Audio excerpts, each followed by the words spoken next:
Հայոց ցեղասպանության թանգարան ինստիտուտում գրեթե ամեն օր դպրոցականներ են լինում, բայց նրանցից 5-ի համար այս անգամ առանձնահատուկ օր է։ Հայոց ցեղասպանության 110-րդ տարելիցին նվիրված էսսեների մրցույթի եզրափակիչ փուլ են անցել և այսօր ներկայացնելու են իրենց աշխատանքները բանավոր ելույթներով։ Թանգարան ինստիտուտը մրցույթը հայտարարել էր հունիսին Ուրուգվայի հանրային կրթության ազգային վարչության և Հայկական բարեգործական ընդհանուր միության Ուրուգվայի մասնաճյուղի հետ համատեղ Հայաստանի և Ուրուգվայի ավագ դպրոցների աշակերտների համար։ Սա փաստորեն Հայոց ցեղասպանության թանգարան ինստիտուտի հերթական կրթական ծրագրերից մեկը դարձավ։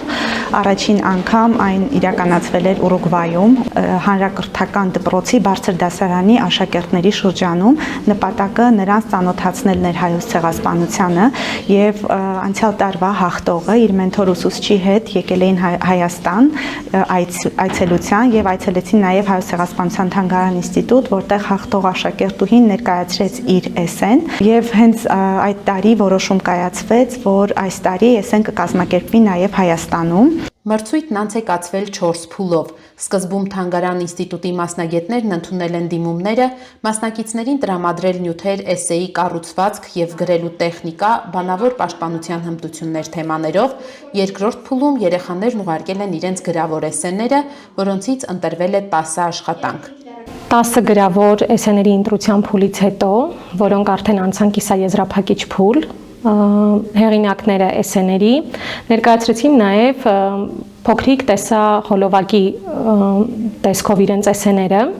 որպեսզի կարողանա ժյուրին հնարավորություն ունենա նաև նրանց բանավոր խոսքը գնահատել։ Եզրափակիչ անցած աշակերտների ելույթները լսելու և գնահատելու համար մասնագիտական հատուկ ժյուրի է կազմվել Հայոց ցեղասպանության թանգարան ինստիտուտի տնօրեն Էդիտա Գզոյանի նախագահությամբ։ Եզրափակիչ հասած 5 աշխատանքները տպագրվելու են քառալեզու գրքույկում, իսկ հաղթողը իր մենթոր ուսուցչի հետ 2 շաբաթով մեկնելու է Ամերիկայի Միացյալ Նահանգներ, ինչպես անցած տարի 17-ամյա ուրուգվայցի Ռոմինա Ֆախարդոն էր Հայաստան եկել իր ճանաչման և լռության միջև էսսեյով։ Նպատակ ունենք, որ հաջորդ տարի մրցույթին կմիանան նաև ամերիկյան դպրոցները եւ հետո արդեն 3 շահողներ կգնան եւս մի նոր երկիր եւ այսպես եթե կարողանանք հաջողել հայոց ցեղասպանության մասին գիտելիքը եւ կրթությունը կփորձենք տարածել աշխարհի տարբեր դպրոցներում։ Այս պահին ժյուրին խորհրդակցական սենյակում է, անկեղծանում են, ընտրությունը հեշտ չէ, մասնակիցներն էլ անհամբեր սպասում են արդյունքներին։ Ամենադժվար փուլը երևի եզրափակչի արդեն անցած մասնակիցների անունները իմանալու փուլն էր, երբ հատկապես մի փոքր հետաձգվեց այդ ընթացքը, ինձ համար ամենալարված փուլը դա էր։ Հիմա քանի որ ելույթս ունեցել եմ, ավելի հանգիստ եմ, միջավայրը շատ բարի է, շատ հանգիստ էր,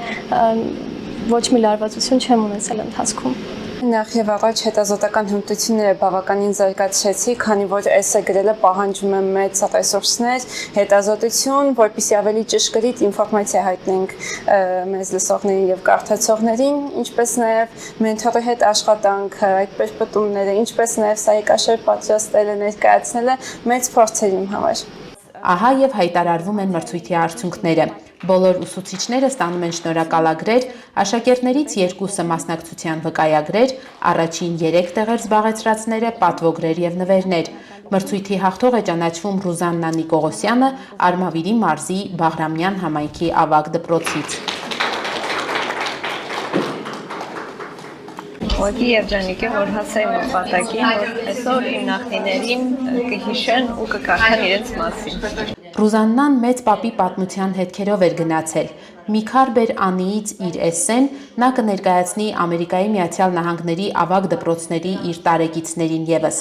Նրա հետ կլինի նաև մրցույթի այս տարվա ուրուգվայցի հաղթողը Լուսիանա Վան Հորենբեկը։